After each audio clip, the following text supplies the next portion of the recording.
There isn't a single service delivery model that works best for all communities. Regular assessments are necessary to see if and how the efficiency and quality of service provision can be improved based on changing community circumstances. I can give you many examples inside of law enforcement how we've just made a paradigm shift or changed something and did get more for less.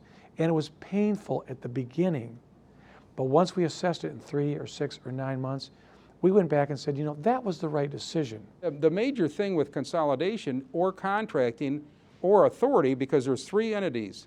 Again, there's authority, you can establish authority, you can contract service to another community, and then you can consolidate. So you have 3 things you have to look at, and it starts from the very beginning. What is your customer, your citizens, what do the politicians want to do? Identify what your end game is. What is the goal that you want to obtain? Develop the political support, and then educate the stakeholders. And stakeholders, again, union members, city, other city departments, the citizens. I can't stress enough the educational aspect, the communication, to make sure you make yourself available to answer all the questions that are asked. Tailor it to your own needs. There is no one-size-fits-all model for this. I think a lot of us are trying to find that. I think a lot of us would like to be able to open up a manual and have a step-by-step description of how to do this, and you can't. I would just suggest that you look at your strengths, look at your weaknesses, take the personalities out of it, and figure out how to improve on your weaknesses, capitalize on your strengths, and without question, you need to keep the community involved and be open. If you look at this just as a financial savings, and that's all you're looking at it for, you haven't priced anything out. Because taking policemen and making them firemen is expensive, and making firemen and policemen are expensive, and that there's a lot of expenses with training and some other options that's there. There is, I believe, a cost savings.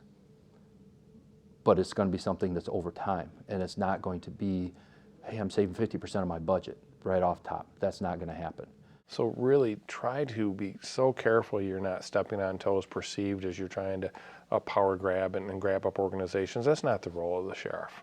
You know, we don't make money on these. We're not in the business of putting people out of business. And I think in most communities you do have to sell it to the community. That's not something we really had to do. They sold it to the business leaders, but so I do not think the police chief should lead that charge. There's been other times where we've made decisions, we went, you know what, that did not work. Let's go back where we were and either keep the same or try something different. You cannot be afraid to do that, because if you think the traditional way is the way, you're going to do like 200 years of progress uninterrupted by tradition, and you're not going to get anywhere. First and foremost, you got to look at the community. Is it a community that has an existing law enforcement agency? If in fact it is, then I think you have to start with keeping the administration of that law enforcement agency involved. There's no better teacher than trial and error. You know, unfortunately, sometimes she gives the test and then the lesson. But first of all, you've got to have buy-in from your local unit of government. The sheriff is not autonomous. They have to have their local unit of government agree that contracting is in the best interest of both entities, the county and that municipality. One size doesn't fit all. I think any contract has to be tailor-made to what the contracting city or entity really wants. And there needs to be a lot of communication, a lot of discussion. I can't tell the entity what they need. I can make suggestions, but there needs to be a lot of give and take and a lot of work to really refine what the need is. When it comes to consolidation, what works well in one community may not work in another.